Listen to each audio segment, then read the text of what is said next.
Hi കൂട്ടുകാരെ, എൻ്റെ എല്ലാ പ്രിയപ്പെട്ട കൂട്ടുകാർക്കും പുതിയൊരു കഥയിലേക്ക് സ്വാഗതം. കഥ ഇഷ്ടപ്പെടുവാണെങ്കിൽ ലൈക്ക് ചെയ്തേക്കണം കേട്ടോ. അപ്പോൾ നമുക്ക് കഥ തുടങ്ങിയാലോ? അയ്യോ അമ്മേ! മുറിയിൽ നിന്ന് ഏട്ടത്തിയമ്മയുടെ പേടിച്ചതിൻ്റെ നിലവിളി എന്നെ വായിച്ചുകൊണ്ടിരുന്ന ചെറിയ പുസ്തകത്തിൻ്റെ രസത്തിൽ നിന്നും പെട്ടെന്ന് അടർത്തി മാറ്റി. ഞാൻ ഓടി ഏട്ടത്തിയുടെ മുറിയുടെ വാതിൽക്കലെത്തി. അതകത്തു നിന്നും കുറ്റിയിട്ടിരിക്കുകയായിരുന്നു. ഏട്ടത്തിയമ്മേ, ഏട്ടത്തിയമ്മേ! ഞാൻ കഥയിൽ തട്ടി വിളിച്ചു. അമ്മ എന്തേടാ? ഏട്ടത്തി അകത്തുനിന്ന് വിളിച്ചു ചോദിച്ചു. അമ്മ പറമ്പിൽ പുല്ല് പറിക്കാൻ പോയിരിക്കുക. എന്താ?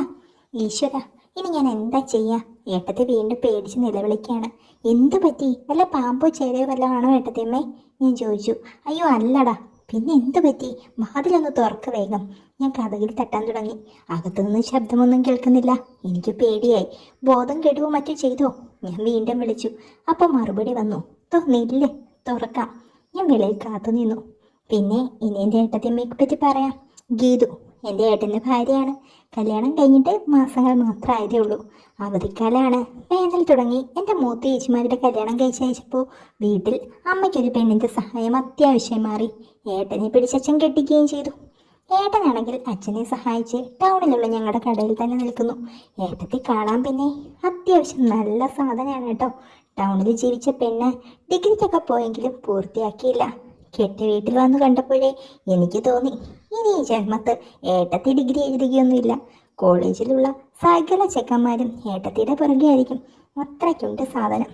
നല്ല വട്ടമുഖവും എപ്പോഴും നല്ല വിയർത്തിരിക്കുന്ന ചുണ്ടുകളും മൂക്കിനറ്റവും ഒക്കെ കണ്ടാലേ നമുക്ക് ആർക്കൊന്ന് തോന്നും കേട്ടോ. ആരോഗ്യമുള്ള സാമാന്യം തടിയും എടുത്തു പിടിച്ചു നിൽക്കുന്ന എല്ലാം തന്നെയുണ്ട്. ഏട്ടത്തി കടക്കണ്ണ് കൊണ്ട് ഒന്ന് നോക്കുന്ന കണ്ടാൽ തന്നെ ആണുങ്ങൾ ആരും ഒന്ന് ബോധം കിട്ടി വീഴും. എനിക്ക് ചേട്ടനോട് ചെറിയ അസൂയൊക്കെ തോന്നി.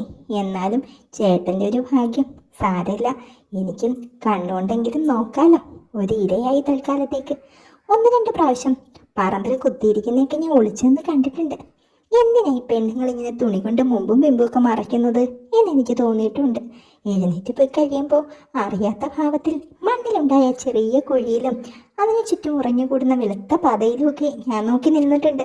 പുത്തൻ ഒരു വല്ലാത്ത മണം അപ്പോൾ അന്തരീക്ഷത്തിൽ അലയടിക്കുന്നുണ്ടാകും. അറിയാതെ തന്നെ ഞാൻ അതിൻ്റെ ഉറവിടമൊക്കെ സങ്കല്പിച്ച് ഗുലാനി ഒന്ന് തടവും. കുറച്ച് കാര്യങ്ങൾ ഏട്ടത്തിയമ്മയുടെ പേരിൽ ഞാൻ നേദിച്ചിട്ടുണ്ട്. ഒരു പട്ടം പറത്തലൊക്കെ. ഞാനെന്നല്ല, ആരും ഏത് പുരുഷനും ഒന്ന് ഓർത്ത് ചെയ്തു പോകും. അടുക്കളയിൽ ചിലപ്പോൾ വെറുതെ പാവാടയും ബ്ലൗസും ധരിച്ച് നിൽക്കുമ്പോഴൊക്കെ ഞാൻ ഒളിഞ്ഞു നോക്കുന്നത് അമ്മ ഒരിക്കൽ കണ്ടുപിടിക്കുകയും ചെയ്തു. പിന്നെ അമ്മ പല പ്രാവശ്യം പറഞ്ഞ് പുള്ളിക്കാരി ഒരു തോർത്തെടുത്തിടാൻ തുടങ്ങി. പക്ഷെ അതൊന്നും ആ കുമ്പളങ്ങയുടെ ഗാംഭീര്യത്തെ മറയ്ക്കാൻ പോരുന്നവയായിരുന്നില്ല താനും. അരകലിൽ കുനിഞ്ഞെന്ന് അരയ്ക്കുമ്പോൾ മുമ്പോട്ടും പിറകോട്ടും ആ താളത്തിലുള്ള ചലനവും അതുപോലെ എല്ലാം ഒന്ന് കാണാൻ വേണ്ടി അടുക്കളപ്പുറത്തും മുറ്റത്തുകൂടി ഞാൻ കാരണമൊന്നുമില്ലാതെ വെറുതെ നടക്കാറുണ്ട്. അപ്പോൾ പുള്ളിക്കാരി ദഹിപ്പിക്കുന്ന ഒരു നോട്ടം നോക്കും. അതോടെ ഞാൻ കാറ്റ് പൊട്ടിപ്പോയ ബലൂണാകുകയും ചെയ്യും. പക്ഷെ എനിക്ക് ഏട്ടത്തിയമ്മയുടെ ദേഷ്യമായിരുന്നു. കയറി വന്ന് 1 മാസം കഴിഞ്ഞപ്പോഴേക്കും എന്നോട് അധികാരം തുടങ്ങി. അതുകൊണ്ട് വേടാ, ഇത് ചെയ്യടാ, അങ്ങോട്ട് പോടാ എന്നൊക്കെയായി. എന്തും ചെയ്യാം. പിന്നെ എൻ്റെ തോട്ടുവക്കത്തെ ഇരിപ്പ് മുടക്കിയതായിരുന്നു എന്നെ ശരിക്കും വിരോധിയാക്കിയത്. ഞങ്ങളുടെ പറമ്പിൻ്റെ അതിർത്തി കഴിഞ്ഞാൽ നെൽപ്പാടാണ്. അത് ഞാൻ നടുവിലൂടി വളഞ്ഞു പൊളഞ്ഞൊഴുകുന്ന ഒരു വലിയ തോടുണ്ട്. നല്ല വേനലിലും അത് പറ്റുകയില്ല. അല്പം നന്നായിട്ട് ഒഴുക്കുണ്ടാവും. അപ്പോൾ ചില ഭാഗങ്ങളിൽ മണൽ കുഴിച്ച് മുങ്ങി കുളിക്കത്തക്ക രീതിയിൽ ആഴങ്ങൾ ഉണ്ടാക്കിയിട്ട് അവിടെയാണ് അലക്കലും കുളിയുമൊക്കെ. നാട്ടിലെ മിക്ക പെണ്ണുങ്ങളും. ഞങ്ങളുടെ അടുത്തും അങ്ങനെ 1-2 കടവുകളുണ്ട്. ഞാനും എൻ്റെ കൂട്ടുകാരനും മീൻ പഠിക്കാനാണെന്നുള്ള രീതിയിൽ ഓരോ ചൂണ്ടയുമായിട്ട് വൈകുന്നേരങ്ങളിൽ പോയിരിക്കാറുണ്ട്. പല പ്രായത്തിലും തരത്തിലുള്ള പെണ്ണുങ്ങളൊക്കെ ഉച്ച കഴിയുമ്പോഴേക്കും അലക്കും കുളിയും നടത്തുന്നത് ഞങ്ങൾക്കൊക്കെ നല്ലൊരു പരിഹാരമായിരുന്നു. ഒരു വല്ലാത്ത കാഴ്ചയായിരുന്നു അത്. പിന്നെ പല രീതിയിലാണ് അവർ ചെയ്യുന്നത്.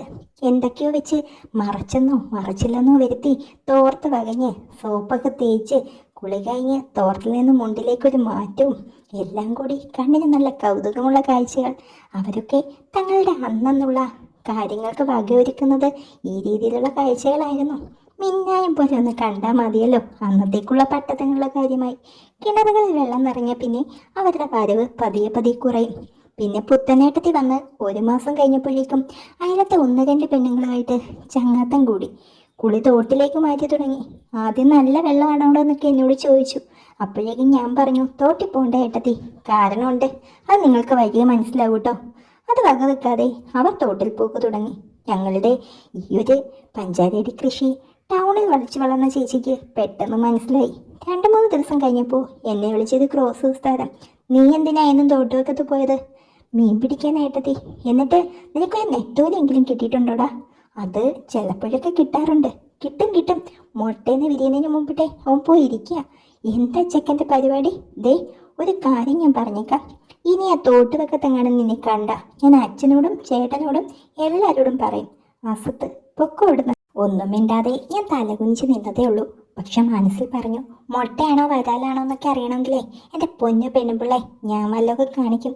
പിന്നെ ചേട്ടൻ്റെ ഭാര്യയെ പോയില്ലേ, അമ്മ പറഞ്ഞിരിക്കുന്നത് ഏട്ടത്തെ അമ്മയ്ക്ക് അമ്മയുടെ സ്ഥാനമാണെന്നാ. മനസ്സിലെങ്കിലും ഞാൻ അങ്ങനെ പറഞ്ഞു. നിവർത്തിയില്ല, ക്ഷമിച്ചു കളഞ്ഞു. പിന്നെ തോട്ടിൽ പോക്ക് പതിയെ നിർത്തുകയും ചെയ്തു. വൈകുന്നേരമായാൽ വായനശാലയിലെങ്ങാനും പോയി എന്തെങ്കിലും വായിച്ചിരിക്കും, അല്ലെങ്കിൽ തോട്ടിൻ്റെ കലങ്കിപ്പോയിരിക്കും. പിന്നെ ആരെങ്കിലും അങ്ങോട്ടും ഇങ്ങോട്ടൊക്കെ പോകുന്നത് കണ്ട് കൂട്ടുകാരുമായിട്ട് ഇല്ലാത്ത അഭിപ്രായങ്ങളൊക്കെ പറയും. എന്തെങ്കിലും ഒരു വഴി കിട്ടിയാൽ അന്നത്തേക്കുള്ളതായല്ലോ. ഒന്നുമില്ലെങ്കിൽ വീട്ടിലിരുന്ന് ചങ്ങാതിമാരുടെ സർക്കുലേഷനിൽ കിട്ടുന്ന ചെറിയ ചെറിയ എന്തെങ്കിലും പുസ്തകങ്ങളൊക്കെ വായിച്ച് എന്തെങ്കിലും തിരുമയൊക്കെ ഇരിക്കും. അങ്ങനെയുള്ള ഒരു ശനിയാഴ്ചയാണ് ഈ സംഭവം നടക്കുന്നത്. കുറച്ച് മിനിറ്റുകൾ ഞാൻ കാത്തു നിന്നു. ഒടുവിൽ കഥകിൻ്റെ ഒരു പാളി തുറന്ന് ഏട്ടത്തി ഒളിഞ്ഞു നോക്കിയിട്ട് ചോദിച്ചു, അമ്മ ഇല്ലയോടെ ഇവിടെ? എപ്പോൾ വരും? എനിക്കറിയില്ല, ഇവിടെ ഇല്ല. എൻ്റെ ദൈവമേ, ഞാൻ എന്ത് ചെയ്യും? ഏട്ടത്തി വീണ്ടും കരയുവാണ്. ഏട്ടത്തി അമ്മ കാര്യം എന്താണ് എന്നോട് പറയുന്നേ? എനിക്ക് ഒരു അങ്കലാപ്പാണ്. പിന്നെ ചേട്ടത്തി അല്ലേ, എന്താ കാര്യമെന്ന് അറിയാലോ. മടിച്ച് അവർ കഥക് തുറന്നു. എന്നെ അകത്തേക്ക് വലിച്ചിട്ടിട്ട് കഥ കടച്ചു. എനിക്കൊന്നും മനസ്സിലായില്ല. പക്ഷേ ആ നിൽപ്പിൽ എന്തോ ഒരു പന്തികേട് തോന്നി. ഇങ്ങനെയല്ല ചേട്ടത്തി നിൽക്കുന്നതും നടക്കുന്നതും. എന്തോ ഒരു വല്ലായ്മയുണ്ട് നടപ്പിൽ. 5 മിനിറ്റ് മുമ്പ് തോട്ടിൽ നിന്നും കുളി കഴിഞ്ഞ് വന്ന് മൂളിപ്പാട്ടും പാടി തുണിയൊക്കെ അയൽ വിരിച്ച് അകത്തേക്ക് പോയതാണല്ലോ. ഒന്ന് നോക്കണമെന്ന് ഞാൻ വിചാരിച്ചതാ. പിന്നെ വെറുതെ പെണ്ണുപിള്ളയുടെ വായിലിരിക്കുന്ന കേൾക്കണ്ടെന്ന് കരുതി. അടുത്തുള്ള തോട്ടുകടവായതുകൊണ്ട് മിക്കവാറും സാരിപ്പാവയുടെയും അരയ്ക്ക് താഴെ കൊടുത്തിട്ടാണ് വരുന്നത്. നനഞ്ഞ് ഒട്ടിപ്പിടിച്ച് ആ ചെപ്പുകുടങ്ങളുടെ ആകൃതിയൊക്കെ കാണിച്ചാണ് നടന്നു വരുന്നത്. ബ്ലൗസിന് മുകളിൽ ഒരു തോർത്ത് മുൻവശം മറച്ചിട്ടിട്ടുണ്ട്. മുടിയും അഴിച്ചിട്ട് അലക്കിയ തുണികളും കൈത്തണ്ടയിൽ തൂക്കിയിട്ട് വരുന്ന ആ വരവ് കണ്ടാൽ ആരും എത്ര ബോധമില്ലാത്തവനും ഒരു കവിതയ്ക്ക് എഴുതി പോകും. അത്രയ്ക്കിത് വല്ലാത്ത രീതിയിലാണ് വരവ്. കാണാൻ പറ്റുമെങ്കിൽ ഞാൻ ഉള്ളി കണ്ണിട്ടൊക്കെ ഒന്ന് നോക്കാറുണ്ട്. പക്ഷേ പേടിയായിരുന്നു മനസ്സിൽ. ഒരു കാലൊരു വല്ലാത്ത രീതിയിൽ എത്തിക്കുത്തിയാണ് അവർ നടക്കുന്നത്. പിന്നെ എൻ്റെ നേർക്ക് തിരിഞ്ഞു നിന്നു. എനിക്കൊന്നും മനസ്സിലായില്ല. എന്താന്ന് ചേട്ടത്തി? ഞാൻ ചോദിച്ചു. ദേ ഇത് കണ്ടോ? അയ്യേ! അവർ പതുക്കെ അങ്ങോട്ടേക്ക് ചൂണ്ടിക്കാണിച്ചു. അപ്പോഴാണ് ഞാൻ ശ്രദ്ധിച്ചത്, മുൻവശത്തു നിന്നും പൊക്കി പിടിച്ചിരിക്കുന്ന പാവാടയുടെ അടിയിൽ മാർബിൾ തൂണ് പോലെയുള്ള ഒരു തുടയും മറ്റേതിൻ്റെ കുറച്ചും കാണാം. എന്താ? ഞാൻ ചോദിച്ചു. നീ നോക്കട ഇങ്ങോട്ട്, കാലിലെന്തോ കടിച്ചിരിക്കുന്നു. അയ്യേ! അവർ ഈർച്ചയുടെ കണ്ണുകൾ അടച്ചു. ഞാൻ നിലത്തിരുന്ന് കുനിഞ്ഞ് അവരുടെ കാലിലേക്ക് നോക്കി. ദേ കിടക്കുന്നു ഏട്ടത്തിയമ്മയുടെ വലത്തെ തുടയിൽ നെടുനീളത്തിൽ കടിച്ചു തൂങ്ങി ചോര കുടിച്ച് സുഖിച്ച് കിടക്കുന്ന ഒരു കുളയട്ട. ഇളം തവിട്ട് നിറത്തിൽ ഒരു 4 ഇഞ്ച് നീളത്തിൽ പേന വണ്ണത്തിൽ അവൻ അവിടെ പറ്റി പിടിച്ചിരിക്കുകയാണ്. തുടകൾ അകത്തിയാണ് ചേട്ടത്തെ നിൽക്കുന്നത്. എന്നിട്ട് പാവട കൂട്ടി വല്ലാതെ അമർത്തി പിടിച്ചു. നല്ല വെളുത്ത് കൊഴുത്ത കാലുകൾ, രോമച്ചായുണ്ട്. വെറുതെ അല്ല, അട്ടച്ചയർ. മുക്കൂട്ട് കാലിക്ക് തൊട്ട് താഴെ തന്നെ കടിക്കാൻ സ്ഥലം കണ്ടെത്തിയത്. മൂപ്പിലാണ് രോമമുള്ളിടത്തൊന്നും ചോര കുടിക്കുന്നത് അത്ര താല്പര്യമില്ല. പിന്നെ നിവർത്തിയില്ലെങ്കിൽ ചിലപ്പോൾ മുട്ടിന് താഴെയും പിടിക്കും. ഒരു 5 മിനിറ്റ് കഴിഞ്ഞാൽ അവൻ്റെ വയറിന്നറിയും. അവൻ താനെ വിട്ട് താഴെ വീഴും എന്നെനിക്ക് മനസ്സിലായി. പാടത്തെ താഴ്ന്ന നിലങ്ങളിൽ ഉഴവ് നടത്തിയതിനു ശേഷം പോത്തുകളെ ചിലപ്പോൾ ഞങ്ങളുടെ മേലത്തെ കടവിൽ കുളിപ്പിക്കാറുണ്ട്. പോത്തിനെ കുളിപ്പിച്ചാൽ ഒഴുക്കിന് ശക്തിയില്ലാത്തതുകൊണ്ട് തോട്ടിൽ കണ്ടിട്ട് ഉറപ്പായിരിക്കും. ഭാഗ്യമുള്ളവരെ കടിക്കും, അല്ലാത്തവർ രക്ഷപ്പെടും. അതുകൊണ്ടാണ് ഞാൻ തോട്ടിൽ കുളിക്കാത്തതും ഏട്ടത്തിയോട് കുളിക്കാൻ പോകണ്ടെന്ന് പറഞ്ഞതും. പക്ഷേ ചിലരുടെ രക്തം ഈ സുകുമാരന് ഇഷ്ടമല്ല. എൻ്റെ ചോര ഇഷ്ടമായിരുന്നു. പല പ്രാവശ്യം എന്നെ കടിച്ചതോടെ ഞാൻ ആ കുളിപ്പരിപാടി നിർത്തി.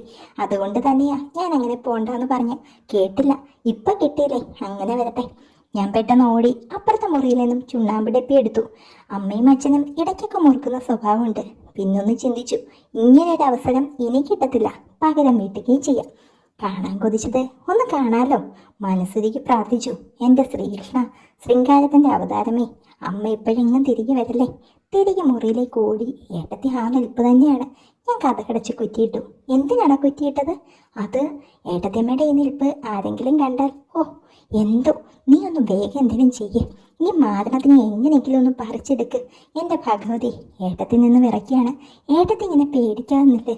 ഇപ്പം ശരിയാക്കി തരാം. എന്നാലും ഇതെൻ്റെ ദേഹത്ത് തന്നെ. ഞാൻ പറഞ്ഞതല്ലേ തോട്ടിൽ പോകണ്ടെന്ന്. അപ്പം കേട്ടില്ല. അതിന് നീ കാരണം പറഞ്ഞോ? ഞാൻ അറിയുന്ന എങ്ങനെയാ? ഇത് അട്ടയുള്ള തോടാണെന്ന്? എപ്പോഴും ഒന്നുമില്ല, ഈ വേനൽക്കാലത്ത് മാത്രമേ ഉള്ളൂ. ഒരു കാര്യം ചെയ്യേ, അങ്ങോട്ട് നിൽക്കേ, നോക്കട്ടെ ഞാൻ.